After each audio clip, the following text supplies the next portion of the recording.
Imagine an island where time has stood still for 30,000 years. A place so hostile that anyone who dares to land is met with a hail of lethal arrows. There are no roads, no electricity, and no laws but one: do not enter. In 2018, one man thought he could change that. He never made it back. Today, we go where the world is forbidden. Welcome to North Sentinel Island. There's a place on Earth where no one is allowed to go.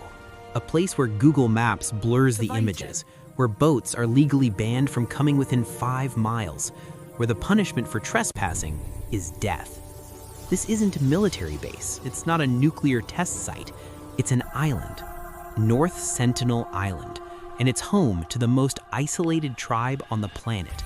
A people so untouched by modern civilization, they're believed to have lived the exact same way for over 60,000 years.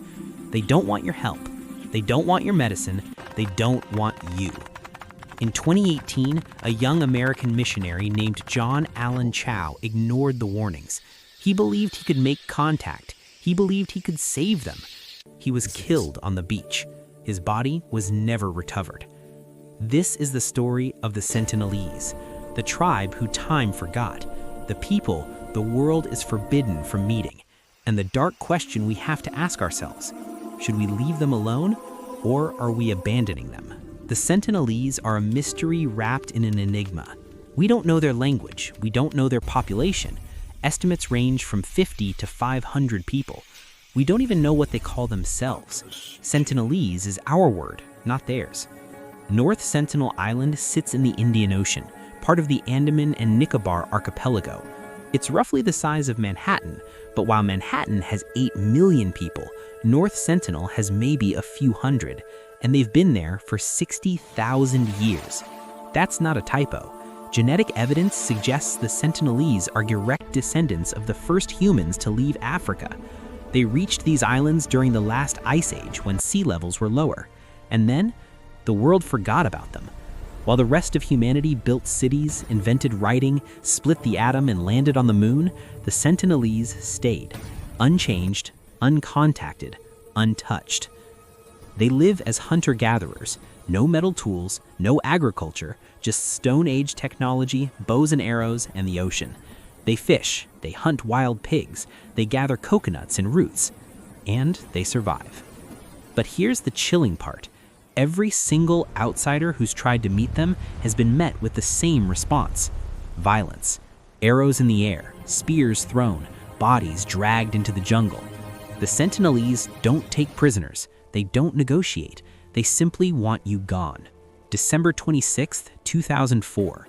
A 9.1 magnitude earthquake struck off the coast of Indonesia. It triggered one of the deadliest tsunamis in history. Over 230,000 people died. Entire coastal communities were wiped off the map. The Andaman and Nicobar Islands were hit hard. Thousands dead. Islands reshaped. Ecosystems destroyed.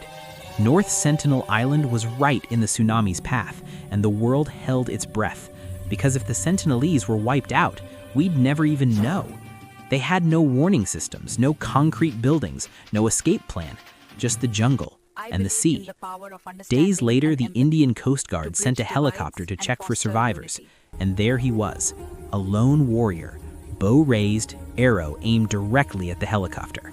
Alive, defiant, unfazed. The Sentinelese had survived, not because of technology, not because of concrete shelters or evacuation plans, but because they knew the island. They knew the signs. They knew when to retreat inland. While the modern world drowned, the Stone Age tribe endured. It was proof. These people didn't need us. They never had.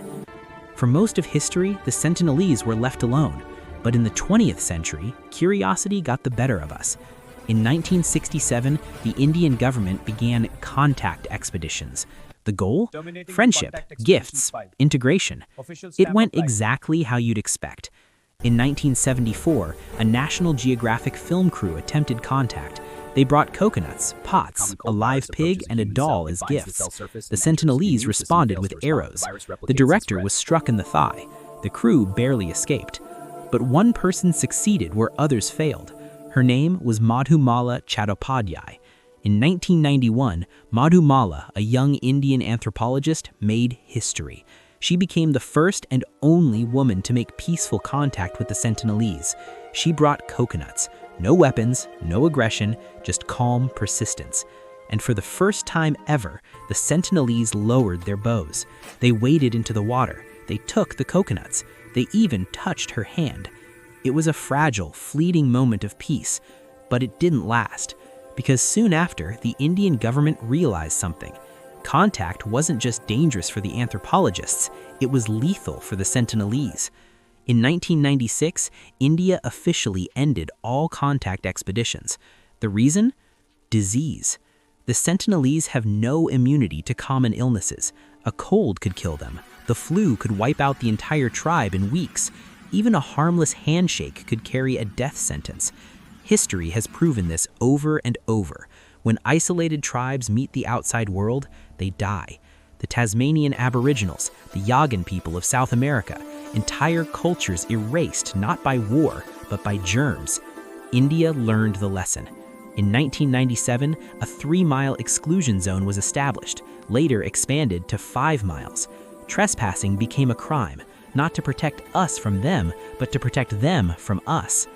North Sentinel Island became a living time capsule, a controlled experiment in isolation, and the law was clear: leave them alone. But not everyone listened. In November 2018, 26-year-old John Allen Chow paid local fishermen to take him to North Sentinel Island. He was a Christian missionary. He wanted to spread the gospel. He believed God was calling him. He tried 3 times. The first 2, he was chased off with arrows. The third time, he didn't come back.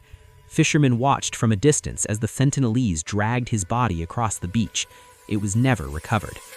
The world was outraged. Some called him a martyr, others called him reckless. But his death reignited an old debate. Should we leave the Sentinelese alone? On one hand, they're free, uncontaminated, living exactly as they choose. No pollution, no capitalism, no wars over oil or borders. They've never experienced racism, inequality, or existential dread over climate change. But on the other, they have no medicine, no technology, no books, no art, no music beyond what they create themselves. Infant mortality is likely high, lifespan short. One bad storm, one famine, and the entire tribe could vanish. So who's right? Are the Sentinelese the luckiest people on Earth, untouched by modernity's chaos? Or are they the unluckiest, cut off from humanity's greatest achievements? The truth is, we'll never know, because we'll never ask them. And maybe that's the point. Maybe the Sentinelese don't need our help. Maybe they don't need our pity. Maybe they're the last truly free people left on this planet. Or maybe they're prisoners of geography, trapped by our fear of killing them with kindness. Either way, one thing is certain. North Sentinel Island will remain forbidden, a question mark in the ocean, a tribe that time forgot, and a reminder that some mysteries are meant to stay unsolved.